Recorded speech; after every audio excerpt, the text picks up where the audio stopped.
be here today without a relationship that I have that's extended back to 1988. So the low-income housing tax credit was passed as part of the Reagan administration as a program to create more housing like this in 1986. In 1988, I had my first opportunity to work with New Hampshire Housing Finance Authority to generate 12 units of elderly housing in Manchester, and it's grown to many, many partnerships since that day. But without New Hampshire Housing Finance, I can tell you that I would not be here today, having grown our portfolio with the number of units we have without their assistance, because they provide us the valuable resources. And those resources are important for one major thing: to keep units affordable so that our workforce has a place to work, and a good, clean place to work and live at the same time. So without further ado, I'd like to invite up Rob Dapice, the Director of New Hampshire Housing Finance Authority and our financial partner in this project. Thank you, Dick. It's such an honor to be here and to be here with the Senator and to sort of stand on the shoulders of giants, as it were, with respect to Dick's mention of the legacy of our partnership between our organizations. For those of you that don't know New Hampshire Housing, we're a public organization that was created by state law in the 1980s with a mission to support and finance affordable housing and related solutions for the people of New Hampshire. And making a project like this a reality is squarely in the middle of our mission and our work. And that's because through all the acronym soup and all the complicated things about affordable housing, at the basic level, we provide developers like Dick with below market capital in exchange for their commitment to rent these apartments to people who aren't rich for rents that they can afford for decades into the future. And programs like the Low Income Housing Tax Credit and the State Affordable Housing Fund and tax exempt bond financing, both of which we use for this financing deal, are so critical to make that work possible. So congratulations to Dick and the team, including all the contractors and vendors and property management staff that made this a reality.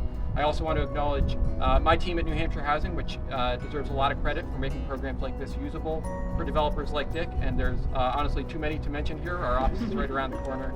They're all standing in this sort of sector, so please get to know them and say hello if you have a chance.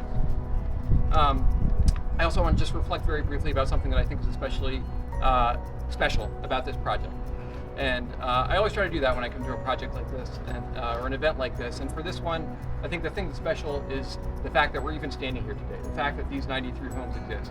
Because there's probably 93 reasons that they should not exist. Complicated zoning, very difficult utility tie-ins, construction cost overruns, abutters with expensive lawyers. There's a lot of reasons why any sane person would stay home and not try to make something like this happen. And in fact, at New Hampshire Housing, we work with a lot of skilled developers who have created a lot of wonderful housing, and then they say, enough, this is not for me anymore. I'm making a nice living, I don't want to get yelled at and vilified anymore. And I don't really blame them, but it's really bad for the state that those folks with their skills and their ability to aggregate capital are not working on solving this critical problem for the people of New Hampshire. So what's different here? Why are we standing here, and why is Dick still at it? And I think that the answer can be summed up in a moment that I remember from the Zoom call in the late summer of 2020 that I was on, which was a board meeting for the nonprofit Families in Transition. You all probably know that Dick is on the board, and I think then was serving as immediate past chair. At that time, this was before the long, dark COVID winter of 2020, and the federal government had acted quickly to make resources available for providers of homeless shelters and emergency housing through the CARES Act. However, like a lot of things that come together quickly, there were some challenges in implementation, and one of them was this provision that at least initially made it so that if a project wasn't completed by the end of that calendar year, that the whole project would be ineligible for funding. And we at New Hampshire Housing were tasked with running that program, and we wanted to insulate our partners from that risk, but the best that we could do was be honest with them and advise them about it. And that's what we were doing as guests on this Families in Transition board Zoom call, and there were some people, understandably, who didn't want to take that risk. And in fact, there are some areas of the state that are now less served than they could be with emergency housing because nonprofits and local leaders said, not for us. That would risk potentially the existence of our organization. If we took on $1 million project, we experienced construction delays, and we were faced with an unpayable bill that threatened our very existence. And Dick spoke up with characteristic bluntness and decisiveness and said, we're going to do it. The alternative is to do nothing. And that's come back to me over and over again in the last couple of years, and I asked myself, why that is, why that simple statement was so powerful. And I think it's because we so often say that our purpose, that our mission is to serve the public or serve our customers or whatever it is that we say our purpose and our mission is, but then we act as if our purpose is to preserve ourselves or our job or our organization or the programs that we're running. That's not why we're here. There is no fulfillment and there is no satisfaction and there is no higher calling in preserving our jobs or our organizations. And I think Dick understands that, and I've never tested this theory of Dick on the man himself, so maybe I should have done that before I said this. But I like to think that that's why in 2020, he had this organization that he donated tons of money to and was so proud of, and he was willing to take a huge risk in order to achieve its mission. And today, in 2023, he could probably quit.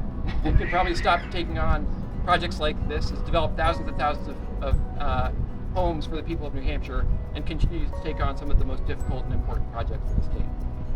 So thank you, Dick, for your courage and leadership. I'm inspired by it, and I'm so excited to be here for the opening of this wonderful project. And let's take a moment to bask in this success and then get working on the next one. Thank you.